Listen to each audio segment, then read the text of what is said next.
পটুয়াখালীর আলোচিত জুলাই শহীদ জসিমউদ্দিনের মেয়ে লামিয়া ধর্ষণ মামলায় ৩ আসামির মধ্যে দুজনকে ১৩ বছর এবং একজনকে ১০ বছরের বিনাশ্রম কারাদণ্ড দিয়েছেন আদালত।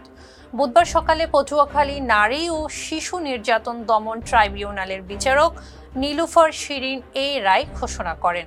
২০২৫ সালের ১৮ মার্চ সন্ধ্যায় দুমকি উপজেলার পাঙ্গাশিয়া ইউনিয়নের নলদুয়ানি গ্রামে শহীদ জসিমউদ্দিনের মেয়ে লামিয়া নানাবাড়ি যাওয়ার পথে দলবদ্ধ ধর্ষণের শিকার হন।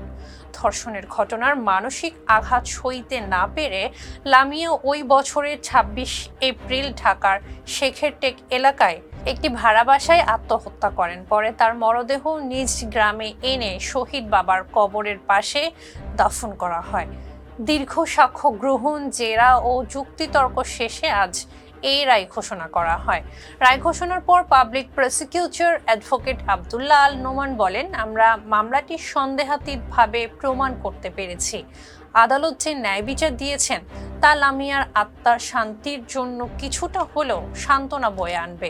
আসামি ইমরান মুন্সিকে নারী শিশু নির্যাতন দমন আইনের সেকশন ৯-৩ ধারায় ১০ বছর এবং সিফাত মুন্সি এবং ইমরান মুন্সিকে ৮-১ পর্নোগ্রাফি আইন ২০১২-র ৮-১ এবং ৮-৭ ধারায় ৩ বছর করে সাজা প্রদান করে এবং সিফাত এবং ইমরানকেও ৯-৩ ধারা অনুযায়ী ১০ বছর সাজা প্রদান করে। জেলা বিএনপির সাধারণ সম্পাদক ও জেলা জজ আদালতের আইনজীবী অ্যাডভোকেট মজিবুর রহমান টোটন বলেন, এই মামলার রায় সমাজের জন্য একটি বার্তা।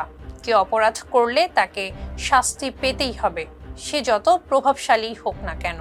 একজন শহীদের কন্যা লামিয়া এটা একটা দৃষ্টান্ত হয়ে থাকবে আমাদের এই সমাজে, আমাদের এই জেলায়, এবং আমাদের স্পষ্ট মেসেজ আইনের অঙ্গনের আমি জেলার আইন কর্মকর্তা হিসেবে এবং আমি বিএনপির জেলার সেক্রেটারি হিসেবে এইটা আমার মেসেজ থাকবে যে পটুয়াখালী জেলার সর্বস্তরের জনগণ এটা দ্বারা সচেতন হবেন এবং যারা অপরাধী আছেন, যারা দুষ্কৃতিকারী আছেন, তারাও এইটা থেকে কঠোর শিক্ষা নেবেন। রায় ঘোষণার পর আদালত প্রাঙ্গণে উপস্থিত সাধারণ মানুষ, নারী অধিকার কর্মী ও মানবাধিকার সংগঠনের সদস্যরা সন্তোষ প্রকাশ করেন এবং আদালতের প্রতি কৃতজ্ঞতা জানান। ফেস দ্য পিপলের সঙ্গে থাকার জন্য ধন্যবাদ।